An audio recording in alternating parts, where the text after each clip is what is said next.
YCP అధినేత జగన్ ఆ party నేతలకు పల్నాడు ఫియర్ పట్టుకుంది. పోలీసుల ఆంక్షలను సవాల్ చేస్తూ జగన్ పల్నాడులో భారీ జనసందోహాన్ని మోహరించడంతో ముగ్గురు చనిపోయారు.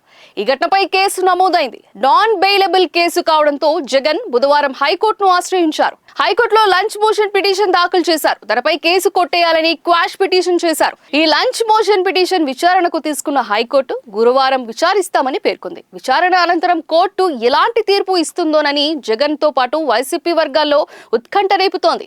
కేసును కోర్టు క్వాష్ చేయకపోతే జగన్ కు ఏ క్షణమైనా అరెస్టు చేసే అవకాశం ఉందని వైసీపీ శ్రేణుల్లో సర్వత్రా ఆందోళన కనిపిస్తోంది. ఈ కేసుకు సంబంధించి ఆదివారం జగన్ డ్రైవర్ రమణారెడ్డిని అదుపులోకి తీసుకోగా మంగళవారం జగన్ కారును సీజ్ చేసి నోటీసులు కూడా ఇచ్చారు పోలీసులు. ఈ క్రమంలోనే ఆయనను విచారణకు పిలిచి అరెస్టు చేసే అవకాశం ఉందని అనుకుంటున్నారో ఏమో. కేసును క్వాష్ చేయాలని జగన్ హైకోర్టును ఆశ్రయించారు. అక్కడ జగన్ కు నిరాశ ఎదురైతే ఈ కేసులో పోలీసులు దూకుడు పెంచే అవకాశం ఉంది.